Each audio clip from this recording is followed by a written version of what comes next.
Сәлем достар, бүгін сіздермен біз бала тууға дайындық тақырыбында сөйлесетін боламыз. Бала ішіңізге біткен кезде, болмаса әлі балаңыз болмаса, онда сіз міндетті түрде баланы тәрбиелеуге және баламен бірге отырып уақыт өткізуге, өзіңізді, өміріңізді, уақытыңызды арнауыңыз керек болады. Оған сіз психологиялық түрде балаңыз ішіңізде жатқан кезде, болмаса әлі балаңыз болмаса, сол баланы қалай тәрбиелеймін, қалай дамытамын деген нәрселерді сіз ойыңызда, миыңызда сақтап жүруіңіз керек. Және осы бастан бастап әртүрлі әдебиеттер тізімін оқуыңыз керек баланың тәрбиесіне, дамуына байланысты. Біз адамдар көбіне көп балалы болғанға дейін баланы қалап жүреміз, бала туылғаннан кейін біз ананы істесек, үйтсек, бүйтсек, дамысақ деген сияқты. Түсінемін, енді баланы өсіру керек, дамыту керек баланы да. Қазір көп нәрсе қаражатқа келіп тіреледі. Бірақ қазіргі таңда өкімет те бізге жақсы жағдай жасап жатыр. Екіқабат кезіңізде әлі жұмыс істеп жүретін болсаңыз, онда сіз белгілі бір бағдарламалар бар мемлекеттік. Миллион сасаңыз 500 мың аласыз, 500 мың сасаңыз миллион аласыз, миллион сасаңыз 2 миллион аласыз деген секілді.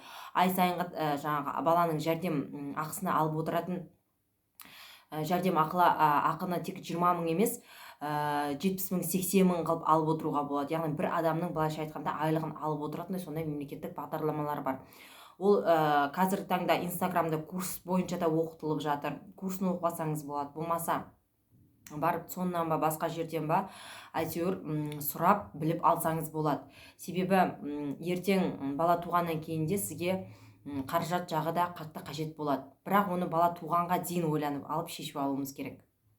Себебі сіз бала туған кезде сіз балаңызды бағуыңыз керек болады. Балаңыздың дамуына, оның дұрыс ұйықтауына, жүйке жүйесінің дұрыс қалыптасуына, оның жалпы адам болып, тұлға болып қалыптасуына сіз тікелей анасы, яғни тікелей жауапты болғандықтан, біз осыны баланы туылмай тұрып ойланып шешіп алуымыз керек екен.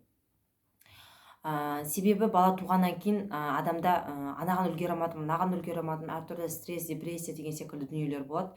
Қаражат жоқтығына байланысты көбіне көп отбасыларда айғай-шу шығып жатады. Соның бәрін шешу үшін бізде Құдайға шүкір қазір мемлекет жақсы жағдай жасап жатыр. Сол бойынша қаражат жағдайын сол бойынша шешіп алсаңыз болады.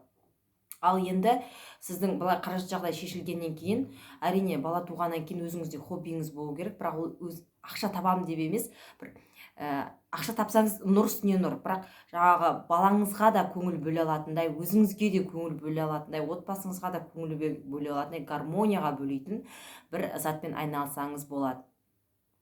Ол біз бала туғаннан кейін көбіне көп адамдарда қалып қоятыны сол. Мен ешкімге керек емеспін, мен ондай болды деген секілді. Болмаса бір тірліктермен айналысып кетеді, баласын мүлдем ұмытып кетеді. Олай істеуге болмайды. Себебі баланың дамуы, тәрбиесі ол анасына тікелей байланысты.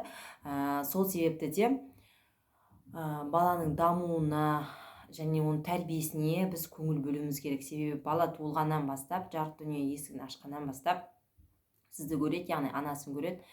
Анасының әрдайым недовольны болып жүргенін көре берсе, анасының әрдайым жұмысбасты болып жүріп, өзіне көңіл бөлмейтінін білсе, балаға да махаббат жетіспей, баланда психологиясы бұзылып, психикасы бұзылып деген секілді әртүрлі жағдайларға душар болып кетуі мүмкін.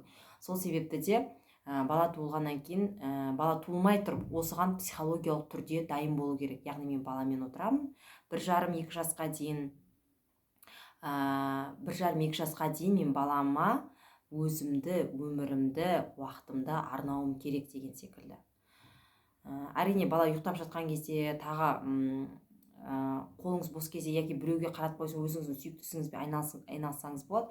Бірақ ондай болмаған жағдайда сіз балаңызға барлық уақытыңызды арнауыңыз қажет болады. Достар, сіздерге видео пайдалы болды деп ойлаймын. Егер видео пайдалы болса, онда каналға жазылып, астына комментарий жазып кетсеңіздер болады. Лайк басуды ұмытпаңыздар. Әлі де сіздерге талай қызықты видеолар болады.